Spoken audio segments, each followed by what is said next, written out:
Rumbo al recetario del doctor Héctor Guerrero Heredia. Que pronto, muy pronto, Pasó. el recetario será reforzado. Son las 10, 2 minutos.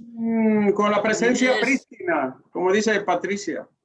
10, 2 minutos. De otro epígono de la radio científica. ¿Quién es que va a venir? No, Dime. oye, Fafa, te voy a decir una cosa, Ricardo. Dímelo.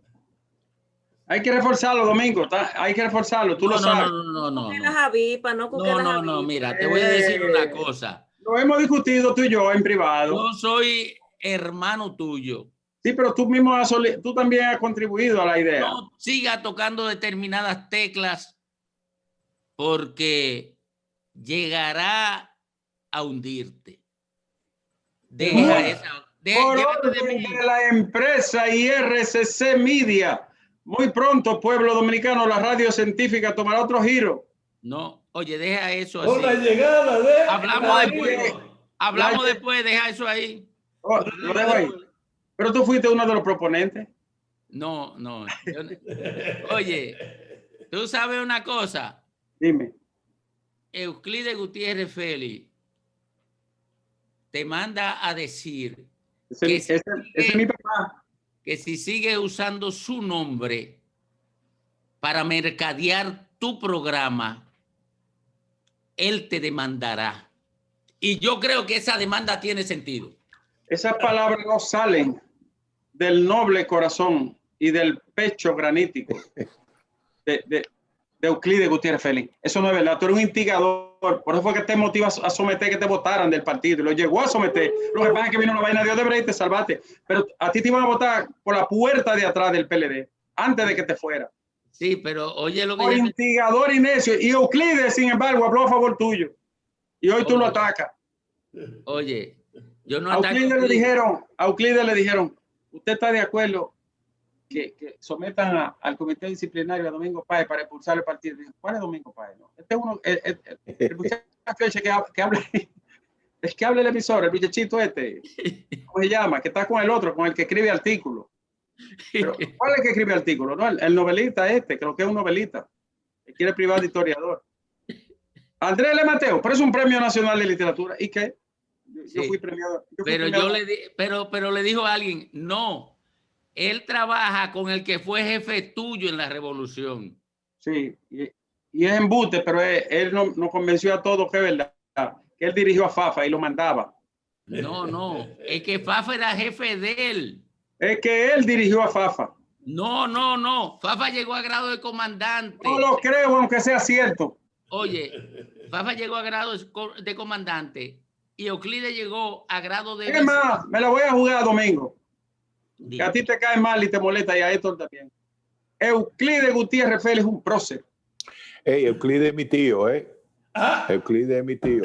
Se acabó. Y tú lo sabes, Fafa, tú sabes que esa generación, lo que era Vido Medina, Rafael Albuquerque, Rafaelito Albuquerque, Franklin Almeida, Euclides Gutiérrez y mi papá eran hermanos. La foto no era un poquito más joven. La foto de primera página del periódico El Nacional, cuando ese grupito que yo mencioné tomó la Casa Nacional del PRD y la convirtió en el Partido de la Liberación Dominicana, PLD, que dirige el profesor Juan Bosch, expresidente de la República, el del voto morado y la estrella amarilla, era una foto de Euclides con un revólver y mi papá detrás de Euclides con una San Cristóbal. Una 12. Una 12. Así mismo fue. ¿Tú sabes cuántos fusiles tenían ellos? Uno solo. Ahora Abel Martínez tiene 5 en su cosa. Oye. Tú sabes, un solo fusil. Y habían 3 jipecitos. Uno se lo robó Orión Mejía.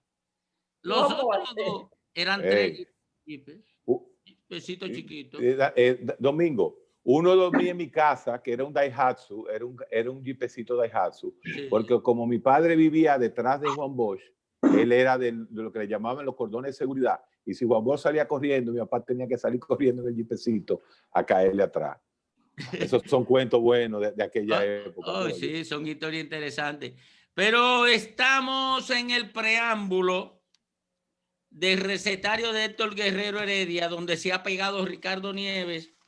Sí, pero Ricardo no repasó ningún tema. Él no puede hablar de nada hoy. Hoy necesitas repasar. Antes de Ricardo hablar conmigo, necesitas repasar el tema. Hoy es día del holocausto. Él no lo repasó. Hoy es día del holocausto. Tú eres judío sefardí.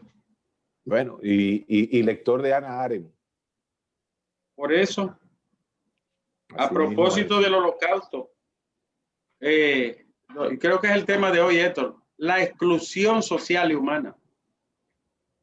Wow. A través de la historia.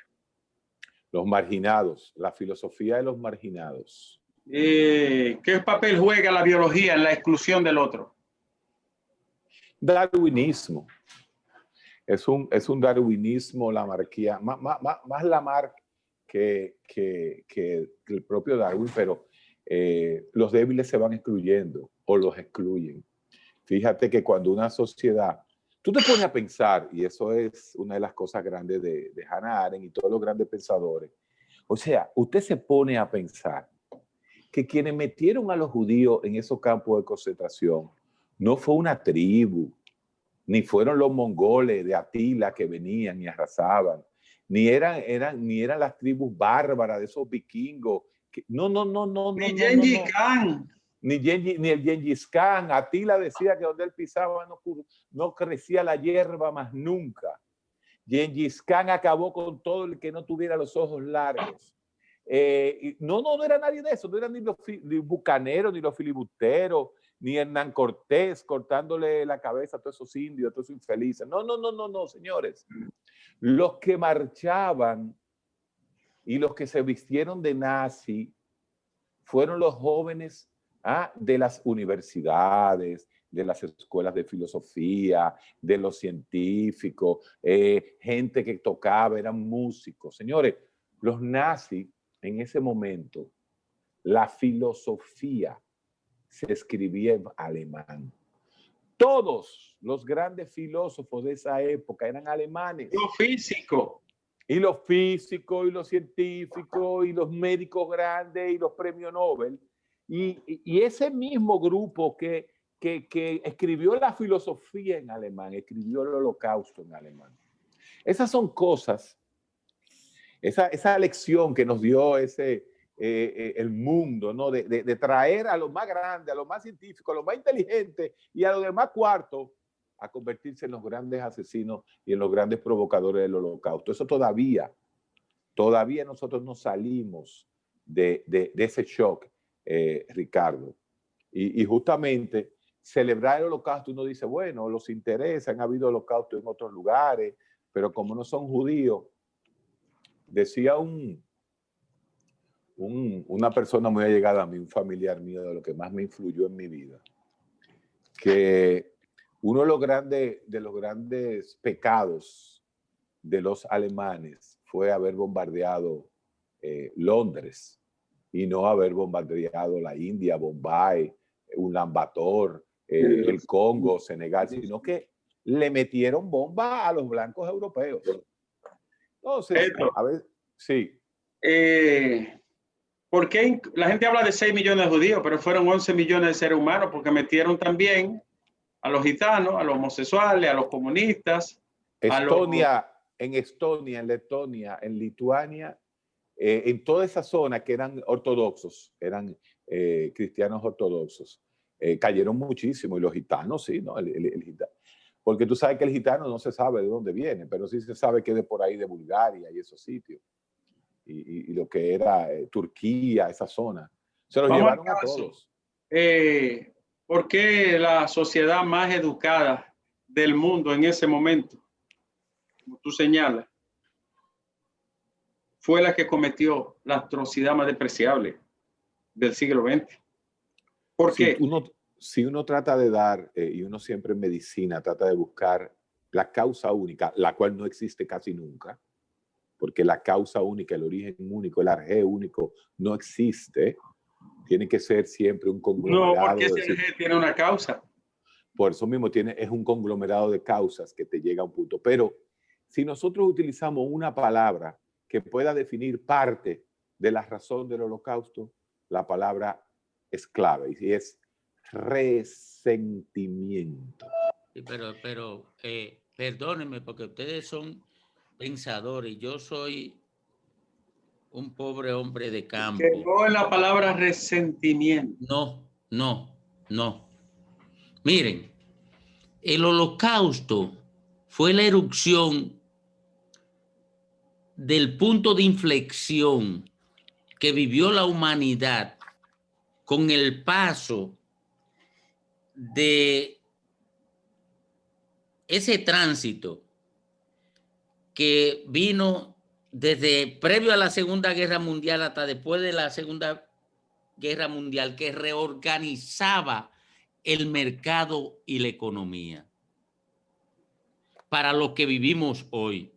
Ese rompimiento con el modelo de economía capitalista que se había construido desde 1880, desde la bella época, o ¿cómo que le llaman los franceses? La Belle Époque. Ajá. Desde el 1880 hasta el 1944 se instaló un modelo económico que fue el resultado de la revolución industrial.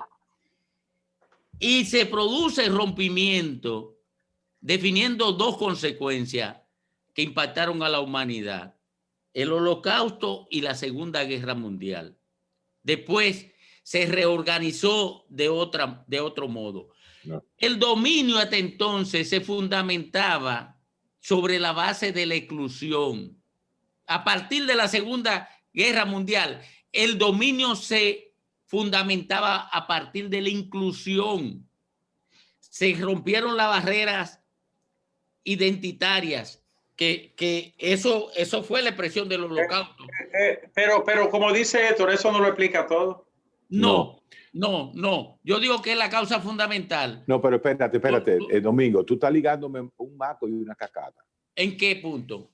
Bueno, la parte económica, recuérdate que después de la Segunda Guerra Mundial, a los alemanes se excluyen del resto de Europa, los ponen a trabajar como esclavos y ellos, ese resentimiento frente al mundo, se los coge con los únicos ricos que había en esa transición de la Primera Guerra Mundial a la Segunda, todos esos años 20, se los coge con los judíos, que los judíos mantienen la riqueza, que los judíos mantienen esto, que los judíos... Entonces, por primera vez, el pueblo alemán, que era un pueblo rico, señores, los alemanes son los alemanes, era un pueblo industrializado. En esos 20 años, esos 30 años, el discurso que llevó en menos de 20 años a los alemanes volver a hacer lo que fueron, esa maquinaria de guerra, esa maquinaria industrial, estaba barnizado por un resentimiento específico contra los judíos. No, oye, Héctor, pero tú me vas a decir que un sentimiento como el resentimiento es que determina... No, sí. Determina la reacción de naciones, de millares de gente, simple y llanamente. Sí. Mira, tú sabes qué es lo que había ahí. Dice Eladio. Tú sabes lo que había ahí. Es lo único. No, tú sabes lo que había ahí. Tú sabes lo que había ahí. La resistencia de un modelo económico que en su seno estaba surgiendo otro que lo iba a sustituir. Si fuera resentimiento, entonces los franceses odiaran hoy a los alemanes, después que los alemanes lo machacaron hasta lo indecible. Oye, no, hombre, no, oye, dice Eladio, toda la grande matanza de la humanidad la han hecho los blancos, dijo Eladio, para ti, Héctor. Wow. Eso es muy reductivo. Qué profundidad, ¿eh? Eso es muy reductivo. Eso es muy reductivo. Ahora, yo creo... Pero no son dos frescos los dos, los primeros. Oye, no, eso es muy deja reductivo. De tener razón, ¿eh? Lo que pasa es sencillo, señores. Para mí es una mezcla de todo. Voy a decir, tú dijiste el resentimiento, Domingo dijo el cambio de lógica de una nueva forma de producción y aparato capitalista. La técnica jugó un papel, claro que sí. Y lo adelantó y lo previeron varias gente, incluyendo el mismo Albert Einstein y Martin Heidegger. Pero le voy a decir algo. Lo que pasa es que esto es muy biologista. Y, No, yo dije yo- resentimiento social. pero oye, No me fui a la biología. No me fui a la no biología. existe una ideología sin fundamento teórico. Siempre hay un fundamento teórico. Alguien le empujó, alguien lo escribió, alguien lo estimuló. pero que la ideología es el fundamento teórico. Alguien Una creó biología ese libro. No hay eso fue una conocimiento ideología. equivocado, no, sin teoría previa. La ideología estaba basada en el resentimiento. Oye, Pero el resentimiento es una consecuencia, no una causa de. No, es una causa. No, Héctor, es una consecuencia. Uno se resiente por algo. No. Por algo que va pasando, como dice Domingo, la parte económica, culpamos a alguien, y en ese dogma basado en resentimiento que se creó, se creó el nazismo, señores. oye, Porque no estoy hablando del fascismo, porque fascismo es muy diferente a nazismo. El fascismo sí era un ideal igual que el comunismo, el comunismo. Eran dos formas de expresión, igual que el capitalismo, fascismo, comunismo. El nazismo, y ahí que yo quiero que me entiendan, está basado en resentimiento puro, está basado en exclusión pura, nada que ver con lo que era el fascismo. Eso es muy importante. El fascismo lo crea el otro. El fascismo lo crea el italiano. Mussolini. Marisca, ese mismo. Mussolini fue el que creó el fascismo. Entonces, una cosa, el fascismo sí tenía matices ideológicos, sí tenía matices económicos, sí tenía todo lo que era un sistema. El nazismo, nacionalsocialismo, que evolucionó en menos de 15 años, se prendió como nada se había aprendido en la historia, tiene otro concepto, y el concepto principal del nazismo es el resentimiento. Sí, pero... Bueno, Héctor, todas las ideologías racistas tienen resentimiento, o sea, eso no sería un elemento de excepcionalidad, eso es común. Eso pasó en Bosnia y Herzegovina, Yugoslavia, eso pasó en Turquía con los armenios, eso pasó en todas partes. Pero la diferencia es que los resentidos son los pobres. En este caso, los resentidos eran los blancos alemanes. Eso fue lo grande. Pero el resentimiento, mira, el resentimiento es una expresión o de resistencia a la dominación o un relato justificativo para la exclusión. Es simple y sencillamente sentir doble. Entonces, sentir dos veces la exclusión. Héctor. Oye, Hannah Arendt lo dice, la misma Hannah Arendt lo dice en su obra donde trata... La banalidad del mal. Exacto. Ella dice que la solución final, la llamada Endlösung, la solución final fue pensada, discutida como si se tratara de una teoría política, filosófica, analítica. Exacto. O sea, ellos se juntaron a hacer eso, los sabios, los hombres que pagaban impuestos, que no violaban la luz roja, que no... Exacto. Que eran ejemplos en su comunidad, profesionales, sabios. Que escuchaban a Wagner. Que escuchaban a Wagner. Exacto. Esa gente se paró y dijo, vamos a solucionar el problema judío.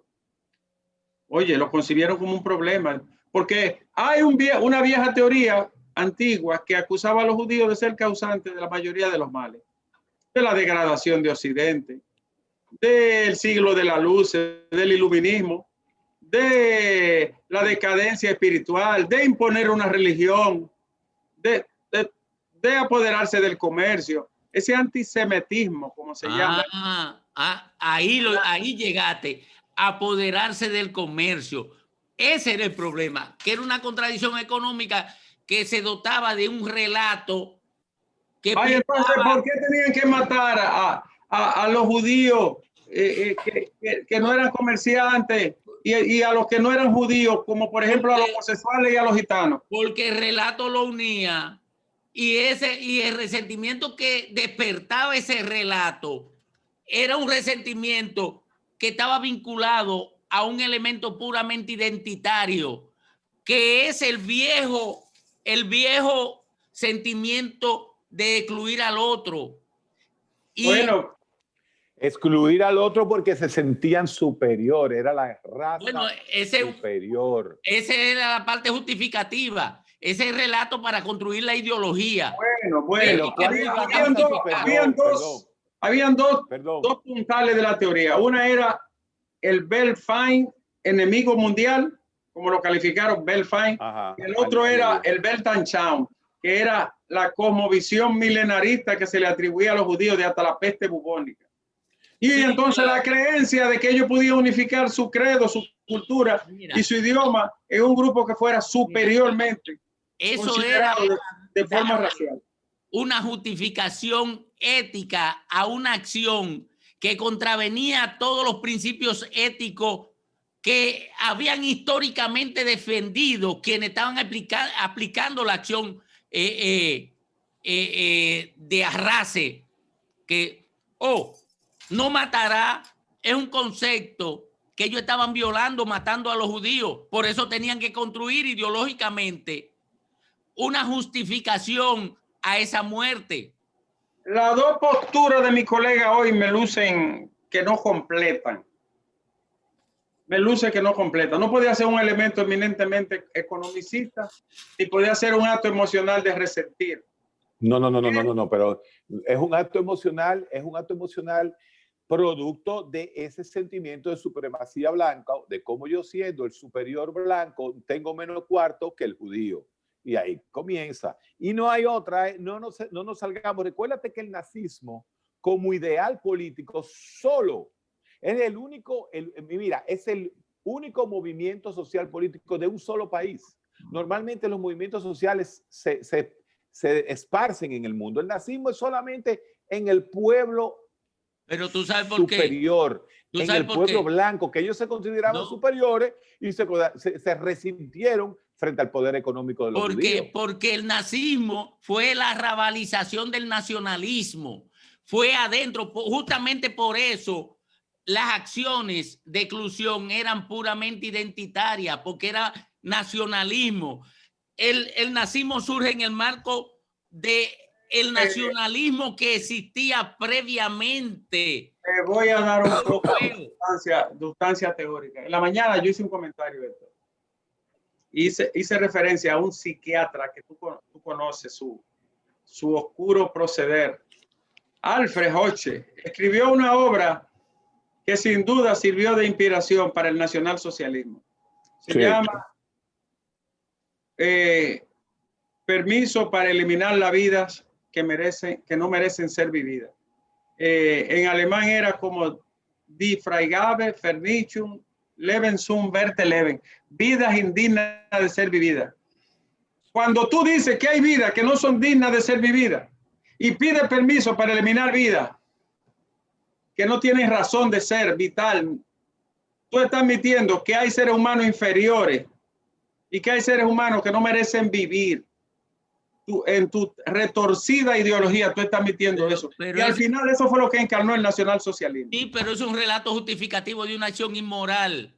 Sí, pero lo que estoy diciendo, claro que sí. La ideología es la justificación. Pero es la base teórica. Sí, pero eso es lo que yo estoy diciendo desde el principio, que no es el desencadenante de la acción, sino la justificación de la acción. Desde que comencé, ese es mi punto, que no es ni el resentimiento ni de la ideología.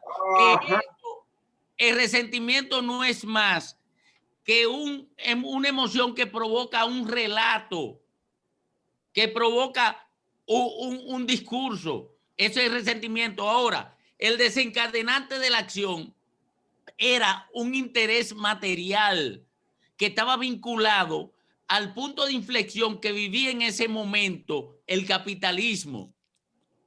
Es que tú le das un enfoque muy economicista, Domingo. Tiene que haber más. También puede ser economicista. Lo que pasa es que ustedes mismos, yo lo he escuchado decir 1000 veces y a muchísimos más, que la ideología no es más que el conjunto de ideas y palabras con el que se justifica una acción de dominación o una acción del tipo que sea. Esa es la ideología. Entonces, ok, Héctor. Bueno, tú te metes en el área más fuerte de uno, porque uno Sí. lo que al final es psiquiatra. sí, Y ahí es que yo me debo mantener. Mira, lo que hicieron Hoche, no solamente Hoche, el Maduro era Binding. Binding y Carl Hoche. Binding.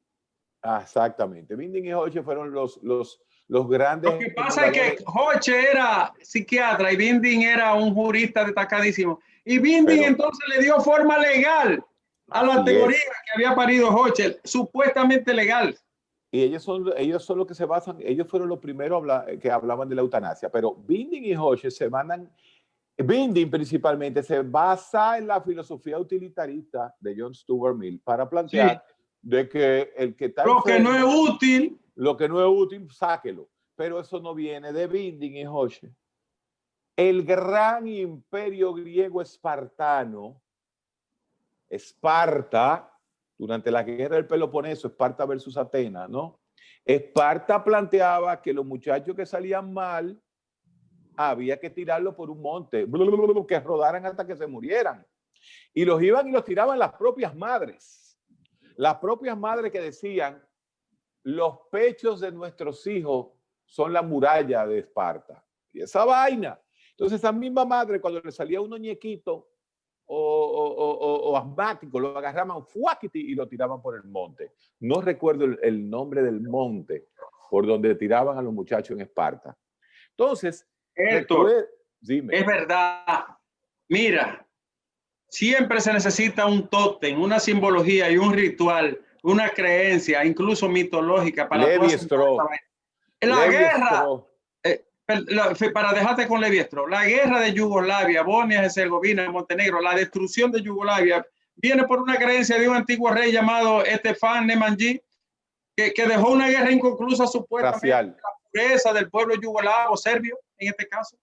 Así y de ahí se montaron en 1995 los Milosevic y compañía para llevar a cabo la masacre del origen musulmán a los bonios. Por eso se cree semióticamente que racismo es blanco y negro. No. Los más racistas son esa misma gente que son del mismo color. No hay más racismo que entre los propios africanos, no hay más racismo que entre los propios árabes, no hay más racismo que entre los propios bosnios, herzegovinos, Montenegro, todos esos pedacitos que ahora están toditos, como diría el posmodernismo, están en un caleidoscopio, todos viviendo en pequeñas tribus. Entonces lo tribal volvió. Y eso es importantísimo porque la gente y el dominicano tiene el concepto de que el racismo es el Ku Klux Klan, que es el blanco contra el negro. No, ese es el racismo de los últimos años en el mundo americano. Pero racismo es eso que tú planteas. Y ese mismo racismo era lo que llevaba el nacionalsocialista. Pero si nosotros somos los blancos, inteligentes, que manejamos todo, ¿por qué los cuartos los tienen los judíos? Ahí tú puedes decir, bueno, Domingo tiene razón, viene una parte económica. Concuerdo contigo. Ahora, se fue Domingo para decirte lo siguiente. Sí, ya no aguantó. Hoy he perdido parte del tiempo en una tesis totalmente abstrusa y tudesca. No me satisfizo lo que dijeron. Pues vete al carajo. Vete, Isidro, llévatelo.